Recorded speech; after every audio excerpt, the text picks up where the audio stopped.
Troy?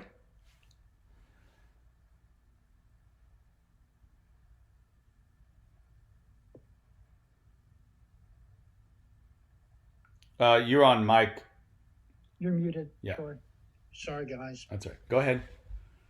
Come, Holy Spirit, fill the heart of your faithful and enkindle within this circle and within us individually the fire of your love. Let's see that fire like little tongues, little flames above each one's head,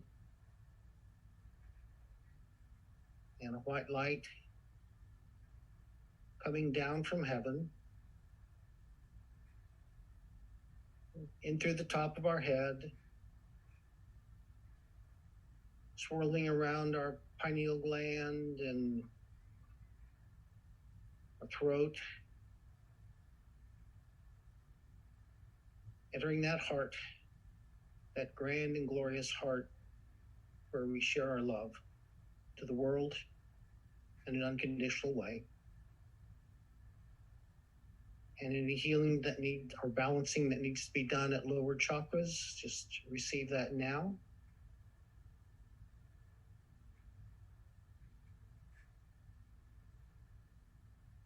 And from this balanced place, send out your love and light to your compatriots here.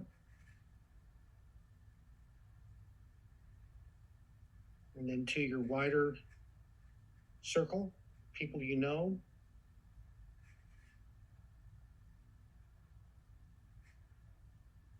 And then be the light of the world by shedding that love abroad to the earth itself, to our logoic sun, and to all the people on this planet and celestial helpers, even the bad guys you can pray for. Amen. Amen. Thank you. Wonderful. All right. Well, we're going to be sharing some faith stories. And we talked a little bit about what faith was last time. And I think just for the sake of our conversation here, why don't we look at faith as something that is akin to what Ra is saying? And that is when we have a strong seeking, super strong seeking inside of us, but we can't see, obviously, we can't predict the future. We don't know the future, but we have a strong seeking that comes and wells inside. And we have faith that something is going to happen.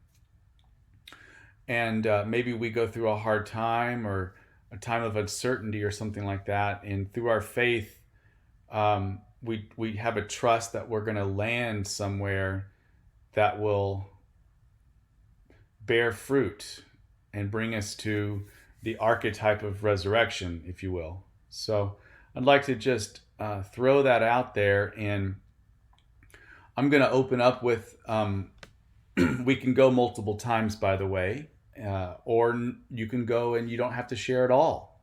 So we're free to do that. But I'd like to open up with there are three. Obviously, everybody's going to have probably lots of good stories to share, but I'm going to say that there are three ones that I have thought about myself, and I'm going to offer the first one here. And if there's more time, I'll offer those as well later on.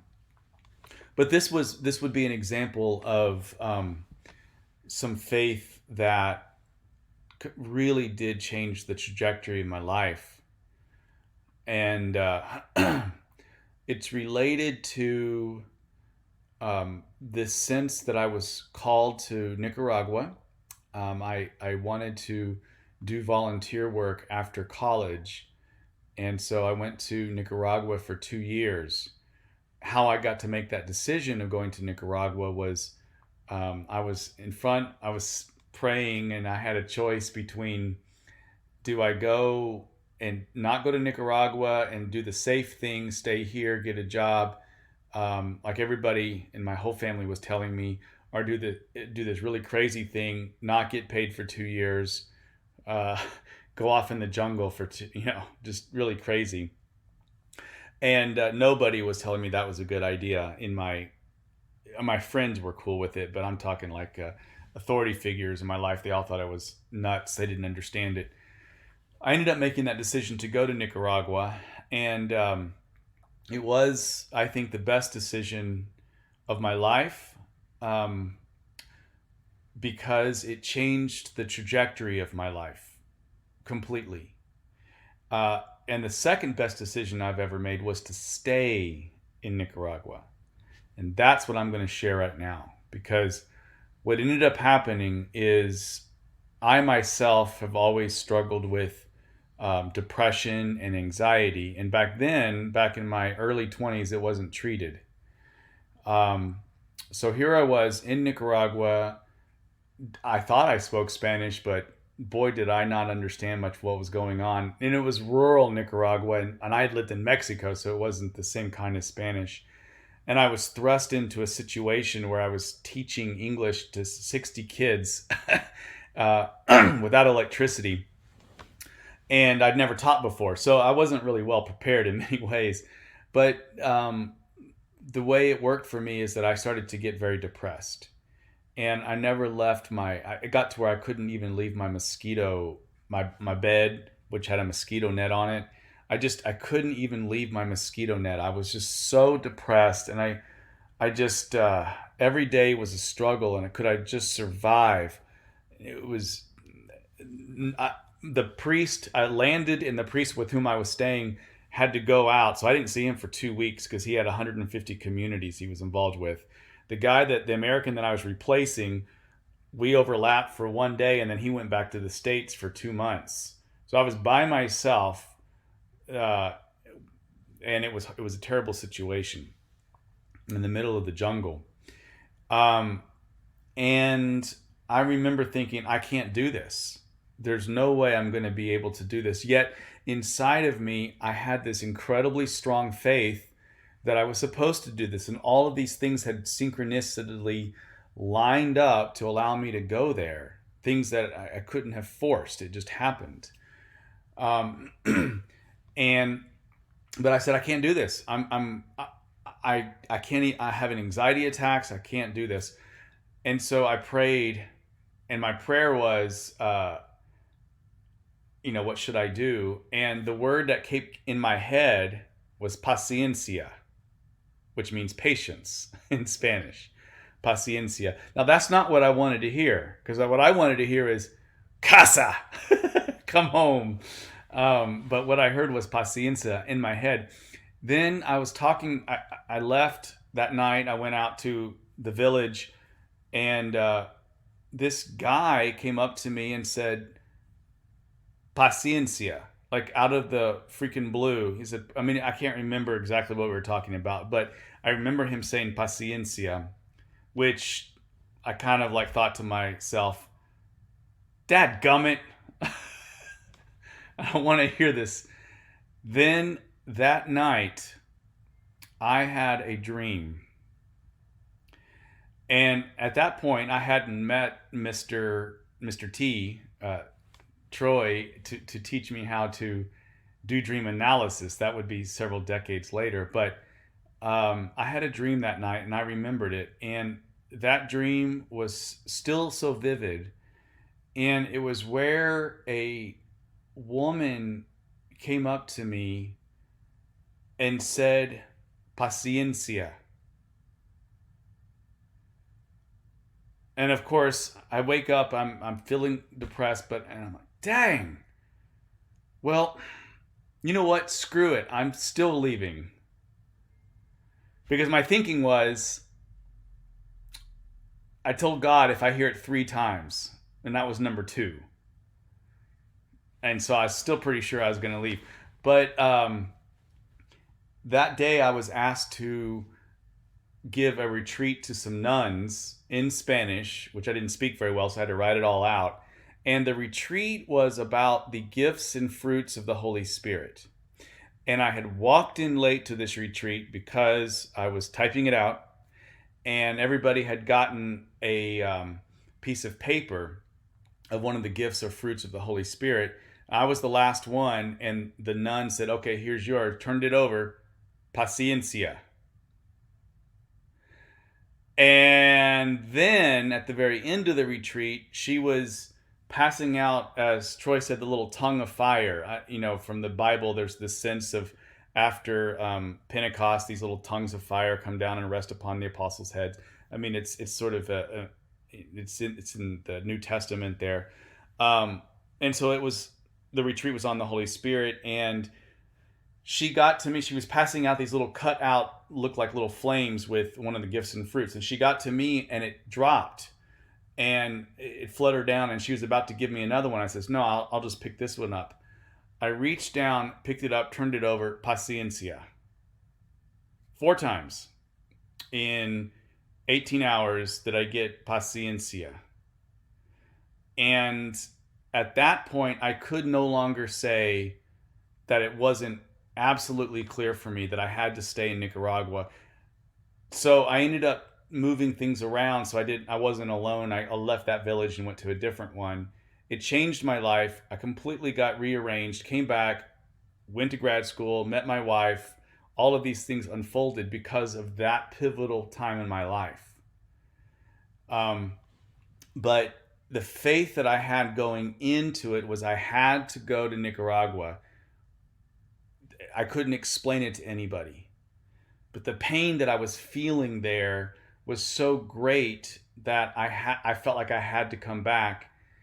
But my seeking was I want to follow my vocation. I want to follow my vocation. And I had the faith that these synchronicities were telling me this is God's will, that now was it my higher self? Who knows? All I know is that I got the answer. I stayed. My life completely changed. So I wanted to share that with you. That was an incredibly pivotal point in my life. So thank you for listening. And anybody else now can share too, please.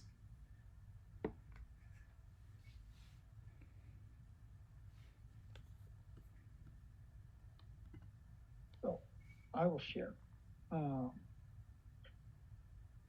Everybody here knows probably, or you're about to find out, that I got into recovery about 23 years ago. And I had no faith. I was just desperate. So I was doing everything that I was told. And so I'm basically I'm living one day to the next, either in an AA meeting or at work. I'm miserable, utterly miserable. And I'm giving up hope on top of it, which I had a little hope that maybe this would help.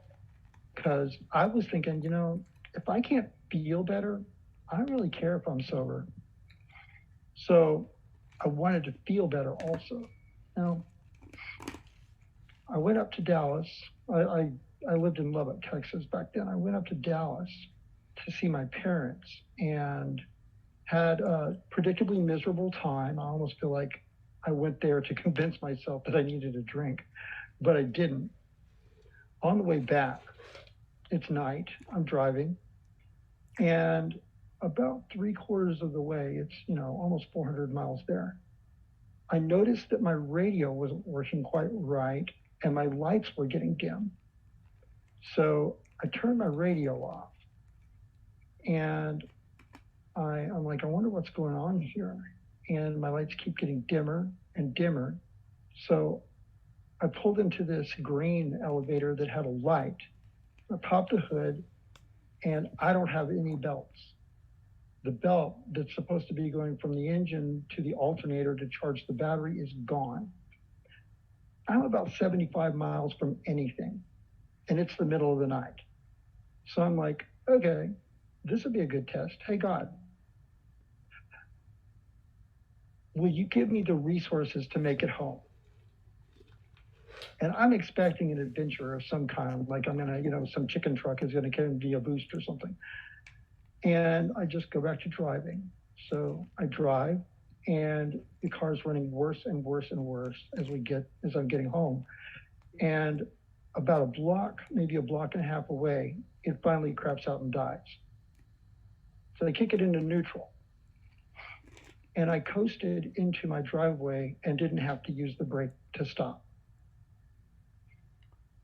And I was like, oh, shit, now I'm going to have to believe something. So later on that evening, I go in, or that night, I go in, and I do as I'm told. I'm praying twice a day, just because I'm told to. Fuck it. Maybe something will happen. Seriously, that's my attitude at the time. And I'm on my knees and I'm praying, and I'm like, you know what? Everything is miserable, and then you get me home. Like, you can't make me happy. You can't, like, give me $1 million. You can't give me a girlfriend, but you can get me home. I need something, or I'm giving up. This is great that you got me home. I'm glad you could do that. But, and I start, believe it or not, I start cussing out God. I already talk like a sailor, and it was worse then. It was much worse. And all of a sudden, I go to speak, and nothing comes out of my mouth. And I feel a presence in the room. And I feel a warm feeling in my chest. And for the first time in my life that I could remember, I did not feel alone. Like, inside. I had been around people, of course, but I actually felt connected to something. And almost every time to this day that I pray and I'm down, in my mind, I'm remembering that, and I get reconnected. And that almost sounds like a lack of faith story, but it's where mine started. So there you go. There's mine. Thank you so much, Michael. That's beautiful. Wonderful. Who else would like to share?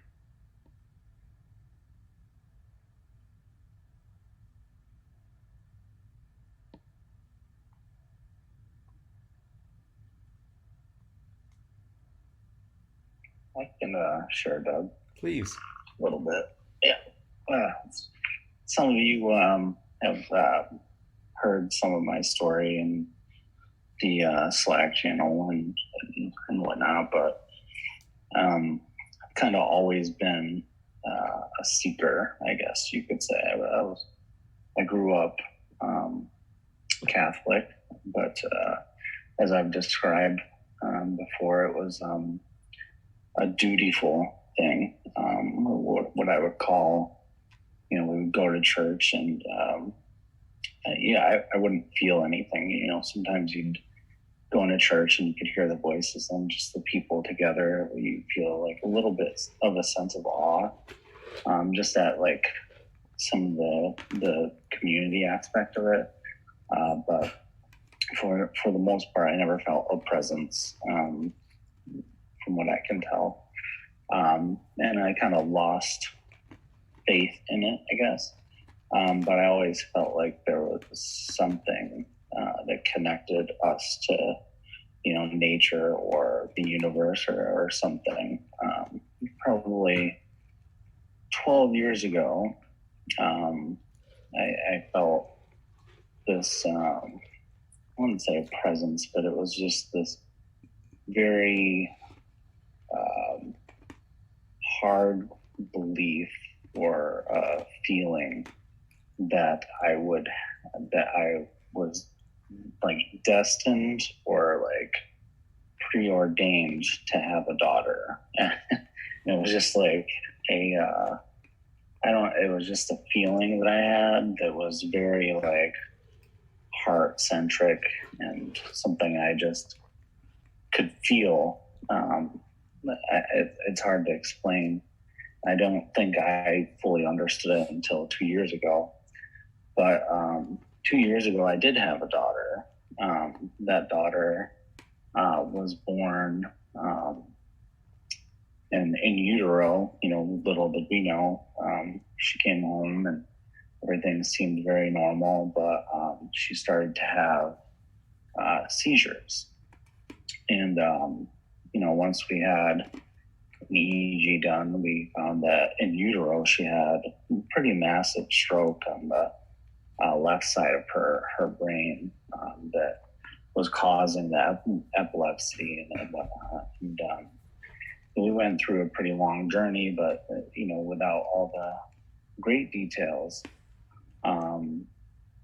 We ended up doing a hemisterectomy after a lot of different drugs had failed to suppress the seizures, which essentially is the separating of the two halves of the brain. And that is a difficult process to go through with a very young baby, to have them in the hospital bed and stuff like that. It's very hard to see, but now I'm realizing, as she's 2 years old and she's recovering, she's, walking, which we didn't know if she would, but she is still nonverbal, and it will, we don't know if she will, pick that up or not. And to be honest, to me, it doesn't really matter if she does. It's just, she will progress the way she will. And what's very clear to me now, especially going through all of this and all the meditation and the law of one and just talking to everybody in our group, the heart has been a major theme throughout my whole life. And it started probably, my dad died when I was 12 from a major heart attack. And so I've been very heart focused physically for a very long time. And now I feel like energetically I'm very heart focused for a very different reason. And that reason is, to me, my daughter, because she's missing part of her mind on the physical level. I feel like the heart level is where she'll be communicating the most. And to me, and I can feel it already, that there's a very deep, heartfelt connection. So for me, I keep exercising that and hopefully to grow it. Obviously our group, which is, bringing to fourth density, is all about that heart space. So everything is kind of coming together, I feel like, in that way. That's my story so far. Thank you so much, Rob. What I'm hearing you say too is you just knew you were going to have a daughter. So there was this sense of a presence that was her. And then here she is. And then through her physical disabilities, she's your teacher. It's almost as if she were your teacher before, and she was kind of saying, I'm going to teach you some things. Because it's been just so heart opening for you. And your faith of feeling that voice, feeling that presence, wanting to come into the world. Here she is, and then still having that same faith that you're learning from her in an open-hearted green ray place. Is that what I'm hearing you say? Yeah. That's even better of a way to put it, I think. Now that you bring it up, the presence of someone being around me is probably, 4 or 5 years ago, I went to a medium and it just came to my mind as you said that. And this person said there was someone there, and I'm like, talked about my mom and my dad, and she was like, no, this is more childlike. So So yeah, makes sense. Thank you. That was beautiful. And for as long as you allow us to walk with you, we will in this too. Thank you. Somebody else.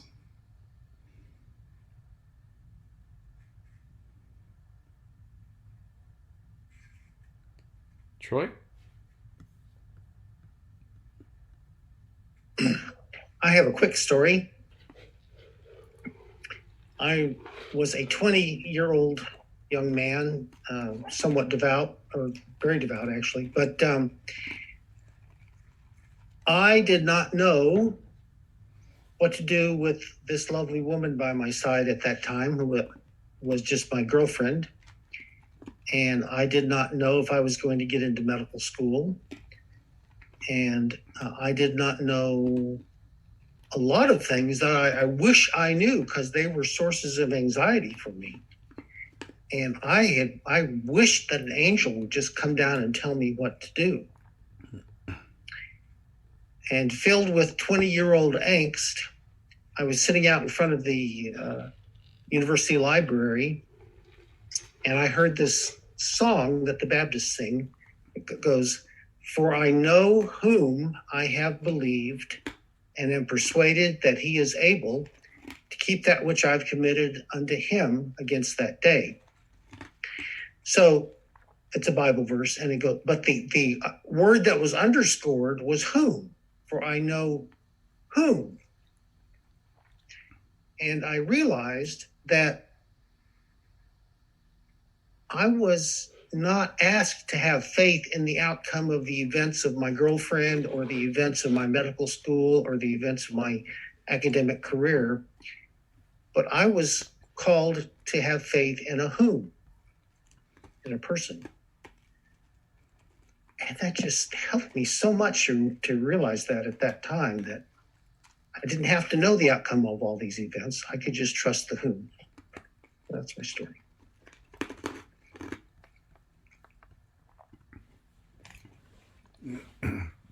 The relationality of the mystery. This transcendent quality of God that transcends us and includes us and incarnates as us. But from our perspective, there's a dialogue, and in both many traditions, but also the law of one teaches that love is this great source of relationality, and that you can have a whom to throw and catch and throw and catch, and it really does open up the heart, and it helps that faith. That's beautiful. Thank you.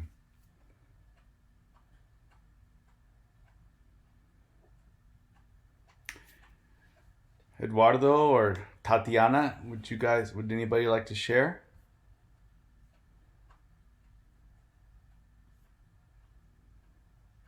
I will, Doug. Okay, thank you. Sorry, no video tonight, but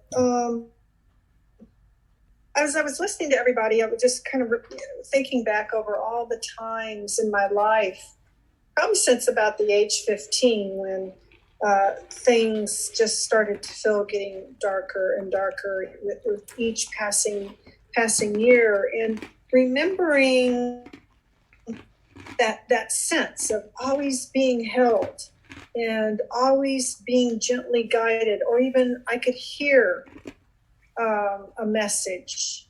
And I didn't think about relating that to the word faith. That was a different and more recent journey for me. But I've always had that. Even times as I went, seems like our 20s were rough for a lot of us.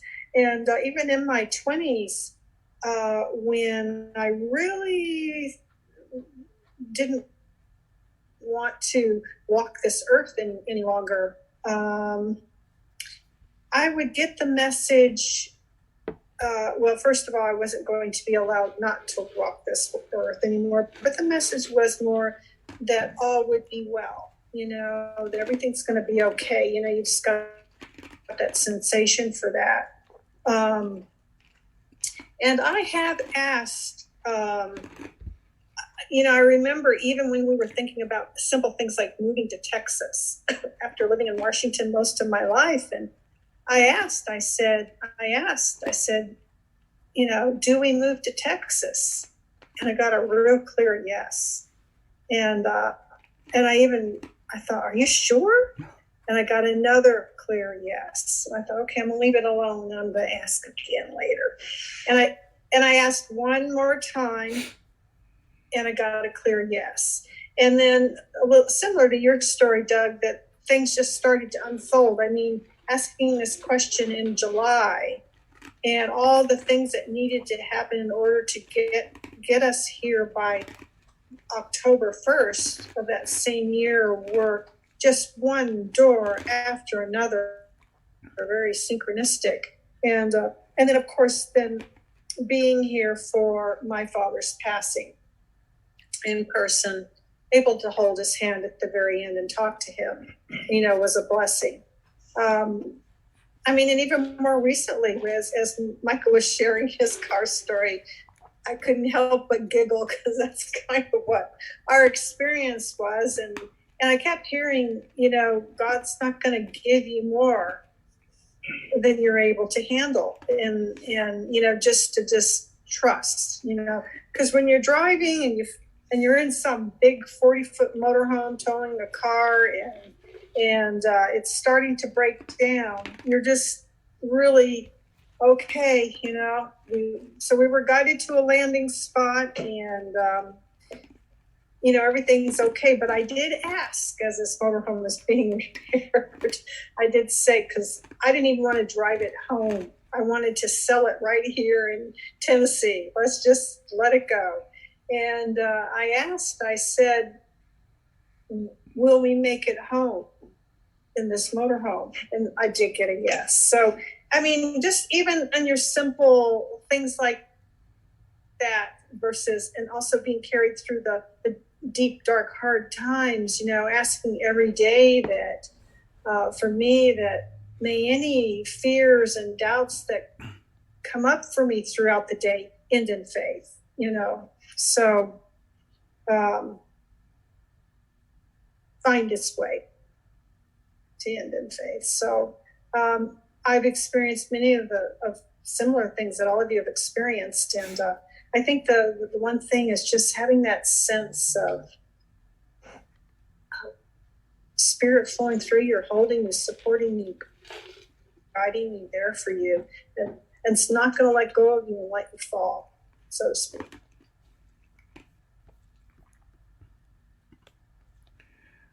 Yeah. And thank you so much, Barb. There's also this aspect, like as you were reminding me of faith, is there's a part of us that knows, because maybe we've had experiences of being connected with the divine, and what we know, we know.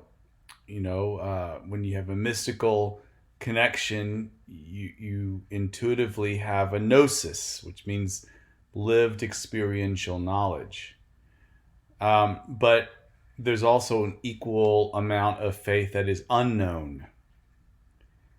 We know and we don't know. There's this mystery of the unknown. And Ra mentions that several times. Nothing is known. And so we do trust. We have a faith. And we have a part of the knowing that's based on the experience archetype that we talked about, and it creates certain biases, directions. We know for a fact certain things for ourselves, but then we're thrust into this liminal space once again where there is an unknowing. And that's when we have to trust and hope together in this, with this veil, and trust that things are going to work out. And I think also it's important for us to see that when we have this unknowing part and the knowing part, um, and the trust that's going to happen, if we were to look below the hood on that, what we would see is a really strong and focused seeking, like a really strong and focused desire. And that is seems to be very important as a part of faith, is to have a seeking and a desire of an intense nature, and then a trust that something's going to happen. Um,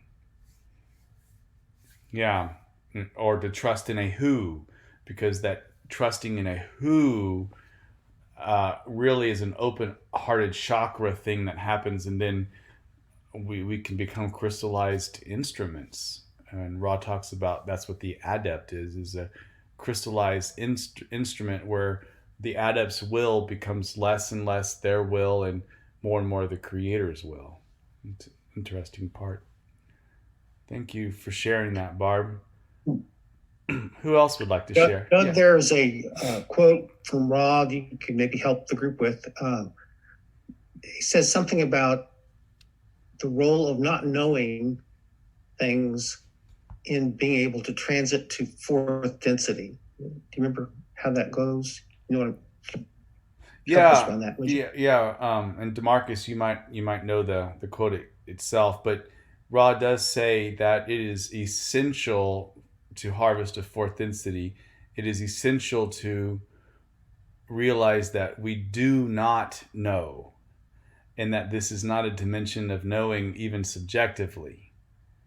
Now, there are things that we can know subjectively, as long as we know that it's only a small part of the truth, whatever the truth is. Because the whole point of third density actually is to not know. The point is to develop faith and will, and with an open heart. Yeah, that's the point. That's the point of third. That's the great gift. That's our task. One of the little quotes or the little messages that I took from Raw, and I didn't expand or go into too much detail, but it says the faculty of faith needs to be understood, nourished, and developed in order to have an entity which seeks past the boundary of third density.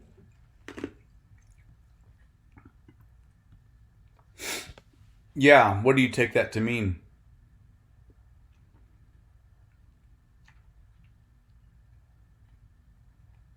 Did you have a thought on that, Barb? I have a feeling, which I don't know if I can put into words. It's a feeling that's going through me, and me with words. So I don't think I can put it into words right now.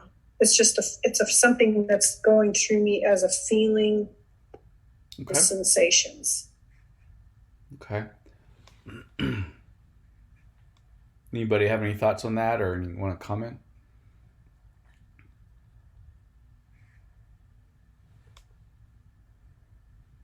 Nobody else to go. I've got another story / comment about that. Okay. So about 11 years ago, going on 12, I was the director of a treatment center, and it was a big job. I loved it. I was good at it, and I felt like I was on a mission, and I knew exactly why I was there and what I was supposed to do. And things were going well financially. Everything looked good. We buy a house. We have a couple of kids. We buy a couple of cars. Then we had more than a couple of bills, but things are still fine. Things are great, in fact. But increasingly, I'm finding myself in a position where I either have time and energy to spend with the kids, or I do the job well. Because it was about a 45-minute drive both ways with traffic. I was on call 24/7, and I also worked from about 7 to 5. And so getting up with the kids at night, wanting to have energy to play with them when I got home, because they're babies at this point. They're like less than 2, or one's 2 and one's less than 2. And one day, just spontaneously, I told Holly, I think I'm going to quit my job because I can't do this, and I know what's more important is being able to be a dad and be with the kids. And that feeling that Barbara was talking about, like, I grew up in poverty. Being able to just afford the basics seems like such a blessing to me. And here I am for the first time, I'm like on top of it. And I'm going to quit my job. And this is not a job people quit. You either get fired or you retire from that job. That's like the history of that job at that treatment center system. So I put in my notice and I quit. And I had no anxiety, no worry about it. It's going to work out. I'm going to go into private practice. It'll be fine. And so I get a little office, and I'm very comfortable until I get a couple of clients, and then they don't show up for their first appointment, and I start to get a little worried. So I'm praying, and I'm at this. I pull in. I was looking for some furniture. So I'm at this secondhand store getting furniture, and while I was in there, somebody stole my two-wheeler out of the back of my truck. I walked back to my truck with whatever I bought. I can't remember. And I look, and it's gone. And I'm looking around. For some reason, I look down, and there's just something shiny, glinting on the pavement. So I pick it up, and it's a key ring that's obviously broken, and it's been driven over 100 times. And it says something, there's a Bible message, a Bible verse that I'm not going to quote correctly, but it says, I brought you this far. Why would I drop you here? And my phone rang. It's a new client. They showed up. I guess 12 years later, I'm busier than I can imagine. I'm trying to hire coaches to help me work with people when they don't need intense therapy, which is what I usually do. And that feeling of, this is the right move, this is the right decision, just do it. The almost like a current of energy that I'm following. And that tends to be what has directed my decisions and my comfort level with them for a long time now. So that resonated with me. Oh, thank you for sharing that, Michael. Barbara, not Barbara, I'm sorry, Martha, would you like to share anything? Is there anything that come into mind? Let me unmute. A lot comes to mind when we get into this topic, because I didn't grow up in a religion. I grew up in what they commonly call a dysfunctional family system. And my mother told me at 3 that God hated me. And then I found out at 6 that Jesus wasn't going to save me because of something that happened in a church. So even though I had all those bad experiences, I still had this sense that there was this loving presence somewhere. And if I could just figure out how to be good enough, I used to think if I could be good enough, then that loving presence would find me, because I knew it was there. I just didn't know how to find it. And so I'm another person that's in recovery, and I got sober in March 7th, 1985. And I had my spiritual experience in 1988. And that experience changed my life. And it was not an instant thing. It's I used to pray for a burning bush, and I heard God still small voice one time when I was praying for a burning bush like Moses. I heard this voice. This was before my spiritual experience. Say, if I sent you a burning bush, you'd tell the whole world, and they'd put you on Thorazine. So I didn't get a burning bush. But in 1988, I got better than a burning bush. After 3 days of following some directions that my divine creator gave me, I literally felt like I was rocked in the arms of love for almost a little over 2 weeks. And it was ironic because the woman who was my AA sponsor actually got a call from people in Brownwood, but she lived in Arlington. And they told her that I had lost my mind. And this was before they really enforced HIPAA. And so she calls my counselor, whose last name, he's deceased now, so I can use his last name, was Champ. And she called Champ, and he broke hip up. And she went to see my counselor, and my counselor said, she's not crazy. She's not bipolar. She's just happy. Everybody needs to leave her alone. And I still remember my friend Ann saying, when you were dying, nobody noticed. But as soon as you got happy, joyous, and free, people thought you were crazy. So it's kind of that way today. I don't always understand Law 1. I did not hear about Law 1 until I met Doug. And I'm trying to remember if we met in 2019 or had to be 2019, because we started this group in March of 2020, right before the pandemic, or February of 2020. But I met Doug, and I still remember first time I met him, and he said, you might be empathic. I'm going, yes, I know I'm an empath. What else is new? And then he said, you might be a mystic. And I had to go home and look that word up. And I had an unusual experience. I didn't become Catholic until I was 60 years old. And the first time I went to a Catholic church was in 2015. And I told him I was coming to learn to pray the rosary. I had no desire to ever be a Catholic. I'm now a Catholic. I'm not a good one, but I am Catholic. And I just find God funny sometimes, because he gets me where I need to be, as long as I'm seeking. He always gets me there. And I said in my younger years, I used to say I knew God loved me, but I questioned his sanity at times. So I've rambled enough. I'm glad to be here.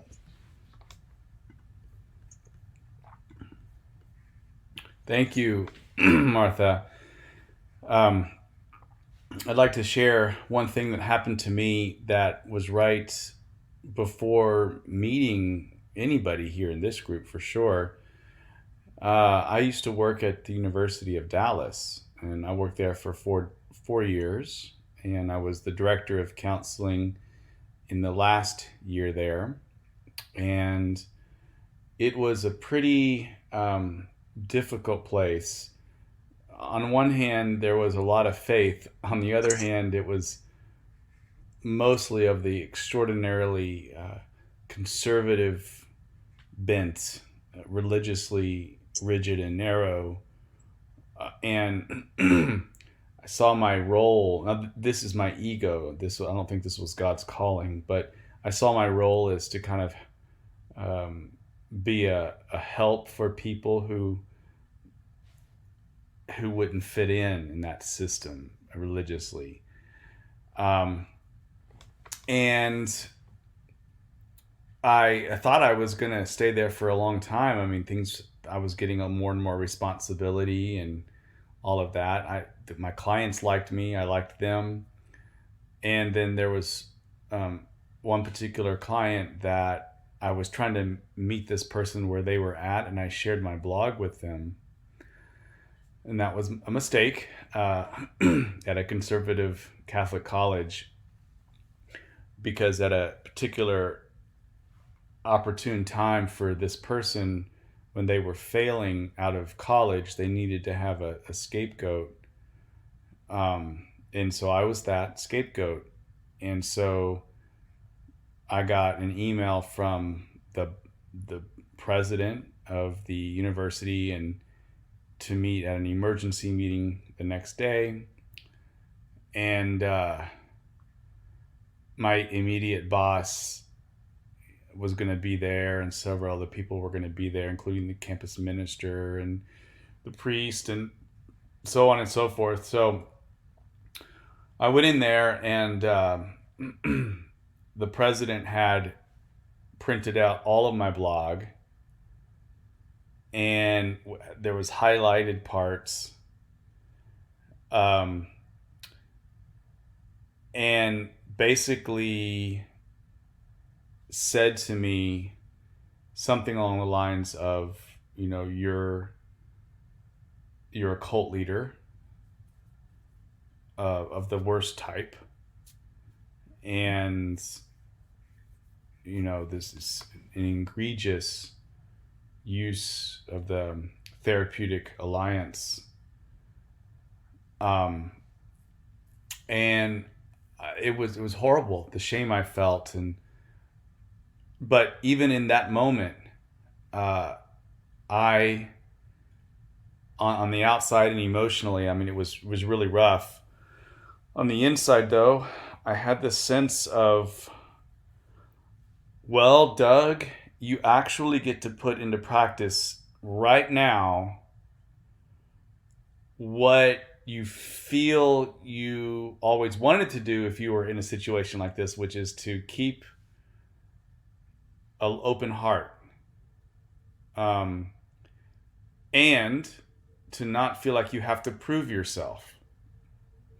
So, because I was raised Christian, the image that came to my head was Jesus in front of Pontius Pilate, being accused. Are you this? Are you that? And one of the telltale signs there was that Jesus didn't feed into any of that. There was a way in which, well, I'm making a supposition here, but there was a way in which that Jesus knew that there would be nothing he could say to any of these accusations that would make any difference and or sense to the people that were accusing him. And he showed this incredible ability to stay within himself in inner integrity, and be able to stand there in his own energy, and not fight nor cower. And boy, is that hard to do when you're in that kind of situation. So I remember specifically choosing my words very carefully, because he had this guy had all of it printed out and highlighted, and he was shaking. I think he was so mad or scared. I don't know what he was, but he was actually shaking too. And it got to a point where he says, "So what do you have to say for yourself?"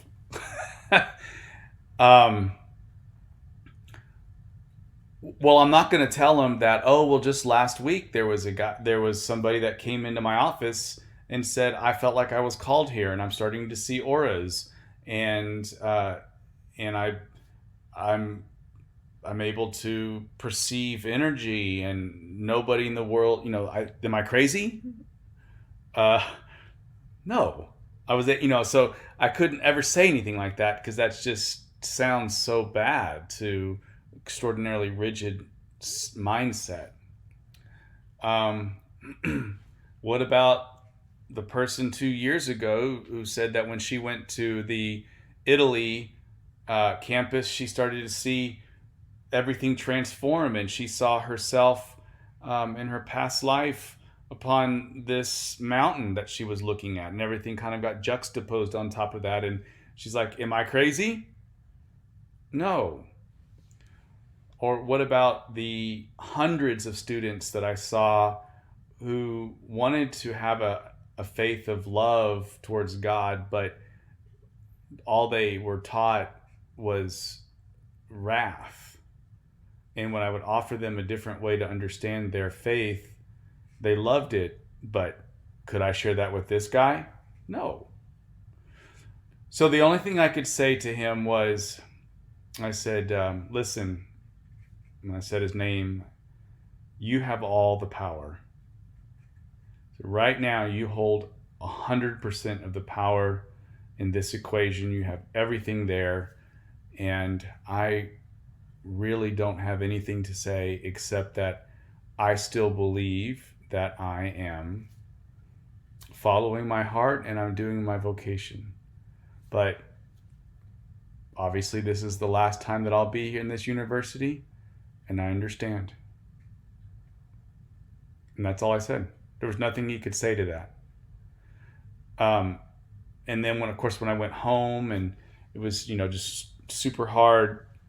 But the next day I I took myself and spent 6 hours by myself in isolation at a certain place. And knew I needed to do my spiritual work so I wouldn't fall into resentment and anger, because I really wanted to do this right. I felt like I had a lot riding on this one metaphysically for me. And so I offered it up and I prayed. I mean, I prayed for those accusing me. I prayed for those that I probably did hurt, because no one's perfect as a counselor. I prayed and I asked for forgiveness. And I prayed for myself, and it was all in this spirit of, I'm broken open now. Thy will be done. You know, all I want to do is your will. So a few months later, I opened up my practice, my private counseling practice. I never would have done that had not gotten fired from UD. And then a few years later now, it's exactly what I need it to be. And it's also freed me to develop, be a part of this wonderful group here, Building Forth. And that never would have happened for sure. So there's another pivotal space. But I felt like, I guess I want to say is that sometimes you're called to a certain moment of such intense liminal space of just, oh my God, this is almost archetypal, you know, when you're in these moments. And as crazy as it is on the outside, you're almost invited at that moment to do what you've always wanted, almost the heroic journey of staying inside yourself and having an inner integrity when all the fingers are pointing at you. And you're asked in a kind of a calling way is, do this right. Do this one with an open heart, and just trust. Just have that faith and trust that it's going to empty out into a new room that you would never be able to manufacture on your own. You'd screw it up. But if you can just stay in this liminal space, or being, let's say, crucified upon the cross of whatever difficulty that is, that it always does lead to a resurrection in your life. And so that was a concrete example, I think, of something that happened to me. Well, listen, it is 9:06, so we are going to wrap it up. Would anybody like to close this out with a closing prayer?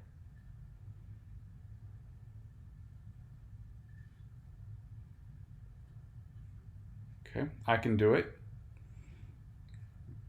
So if we could just maybe close our eyes and take 3 deep breaths.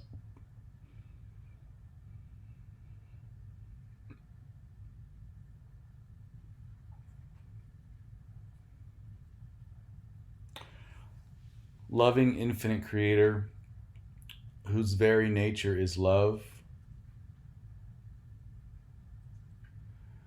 what a great and wonderful gift third density is, this veil. We certainly are providing you with an intense experience, because we are you without having complete and total knowledge of being you or having omniscience. And that's a pretty novel concept against the backdrop of infinity and total unity and union. But since we are indeed ontologically already one with you, it is through the faculty of faith and will and open-heartedness that we learn for ourselves here in this third density veiled experience just how true the unity and union is, and just how exciting life is. What a gift. The gift of living in liminal space, of not knowing, but also holding as sacred the treasures of experience that we do know. What a brilliant concept this creation is. We thank you for being a part of it, for allowing us to be here, and help us in our journeys this week to say our sacred yeses when we are ourselves in liminal spaces. And bless all of us. Amen.